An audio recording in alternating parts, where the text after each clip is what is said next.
Per 3 minuti e 30. Représentante, il faut être clair aujourd'hui.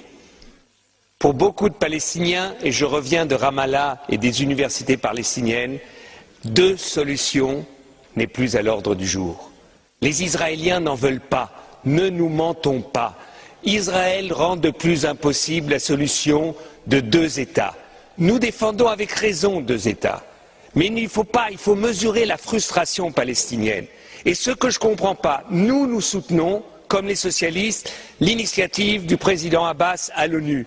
Et je trouve la phrase qu'il a trouvée en disant « En Moyen-Orient, il n'y a pas un État de trop, mais il manque un État. » Donc il dit « L'État d'Israël est légitime, mais il manque l'État palestinien. » C'est la phrase que nous pouvons tous signer.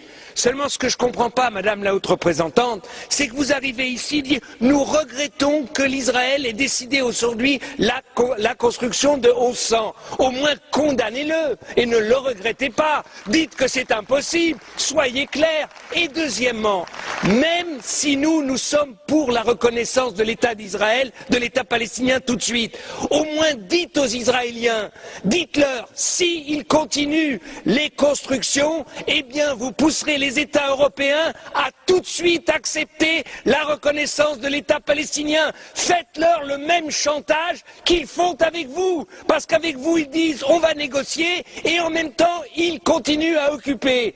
Faites de la politique, Madame Ashton. La politique, c'est pas de la prière. Aujourd'hui, il y a en Israël des centaines de milliers de personnes qui s'opposent à la politique de Netanyahou. Il faut que l'Union européenne, il faut que nous, ici, nous soyons sincères et Monsieur Tzanok, ne soyons pas cyniques. L'État d'Israël a été reconnu unilatéralement par l'ONU en 1947 et c'était juste.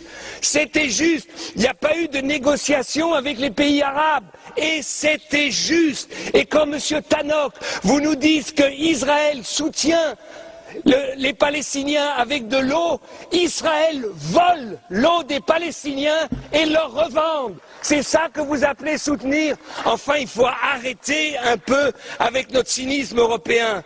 Si aujourd'hui, nous nous levons pas tous et nous disions aux Israéliens, votre paix, la paix d'Israël, Israël pouvant s'intégrer dans un espace du Moyen-Orient, même de rêver des États-Unis du Moyen-Orient, où tout le monde aurait sa place, Israël doit comprendre que c'est dans son intérêt le plus intime qu'il y ait un État palestinien. Et Madame Ashton, vous devez dire aux Israéliens, des représentants palestiniens comme M. Abbas ou comme le Premier ministre Fayyad, ils n'en auront pas d'autres et qu'aujourd'hui, si le Hamas aujourd'hui est contre l'initiative de M. Abbas, parce qu'il sait que cette initiative, c'est la seule possible pour qu'il y ait deux États au Moyen-Orient. Donc je trouve que votre position est trop faible. Vous n'avez à aucun moment dit ici comment vous pouvez obliger les Israéliens à négocier. C'est un mensonge incroyable.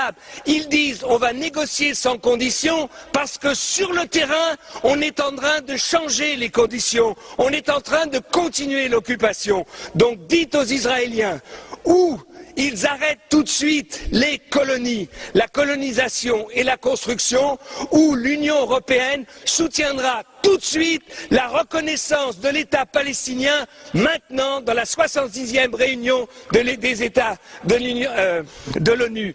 Si vous ne le faites pas, Madame Ashton, eh bien, vous verrez que dans 6 mois, il n'y aura pas de négociation. Dans 1 an, on en sera là où on en est aujourd'hui. Vous reviendrez ici, vous dites il faut que les Israéliens et les Palestiniens comprennent que ce n'est que par les négociations qu'ils arriveront à la paix.